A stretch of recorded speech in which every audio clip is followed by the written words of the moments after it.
Hello, parents and students. We are on week 33, day 2, math. Week 33, day 2 of math.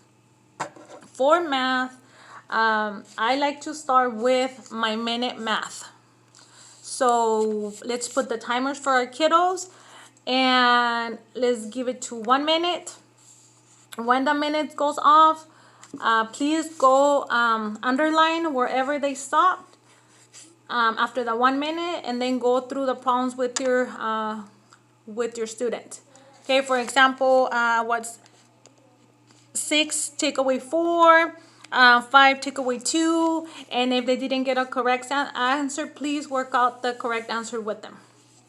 Okay, after you guys are done with minute math, turn the page.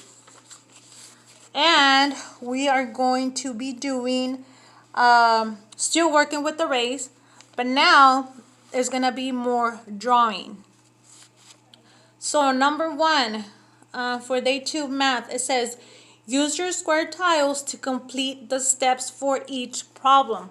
So basically we're going to be doing reading and we're going to follow directions so we can do our problem. It says, problem 1, step 1, step 2, step 3. So here I have number 1 so I can show you guys. For number 1, problem 1, it says, step 1. This is my step 1. Construct a rectangle with 4 columns of 3s. Remember, columns go up and down. Columns up and down. So we're gonna draw 4 columns of 3s. So here there's my column number 1, 1, 2, 3, column number 2, 1, 2, 3, column number 3, 1, 2, 3, and column number 4, 1, 2, 3. 4 columns of 3. Step 2. Separate 2 columns of 3.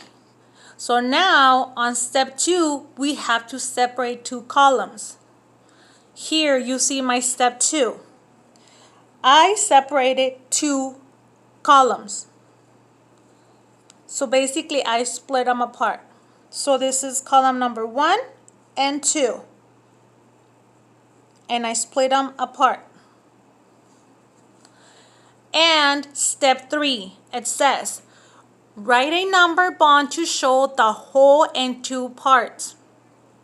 Then write a repeated addition sentence to match each part of a number bond. This is what a number bond looks like. Step 3, write number bond.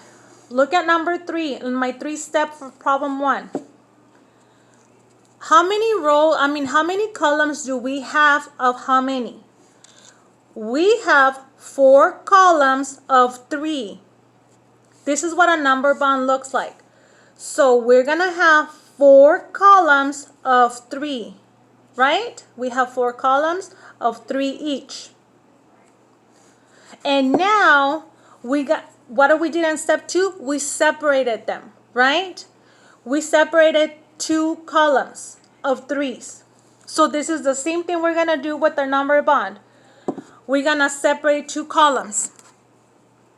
So we're gonna do 2 columns of 3. It's the same thing we did on step 2, but we're not writing it down. 2 columns of 3. And we're gonna write down over here too 2 columns of 3 because that's what I have here. 2 columns of 3, and then here 2 columns of 3.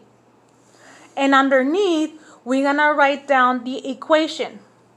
What is 2 columns of 3? So column number 1 has how many? 1, 2, 3. What's column number 2? 1, 2, 3. What's 3 plus 3? Equals 6, correct? Now let's look at the other 2 columns. How many columns are together? 2 columns of 3s. So this is my other side of the column. So we have, first column has how many? 1, 2, 3. And the second column has 1, 2, 3. So now let's add 3 plus 3 equals 6. So remember, on step 1, we draw what it says on step number 1. Construct a rectangle with 4 columns of 3s. So we did 4 columns of 3s. Step 2, we had to separate 2 columns of 3s. So here we're separating 2 columns. And number 3, we need to write a number bond. This is what a number bond looks like. So how many do we have at the beginning? We have 4 columns of 3s, correct? 4 columns of 3s. 1, 2, 3. And now on step 2, we separated them. And we had, on this side, we have 2 columns of 3s. So that's what we did on this side. We have 2 columns of 3s. And on this side, we have how many?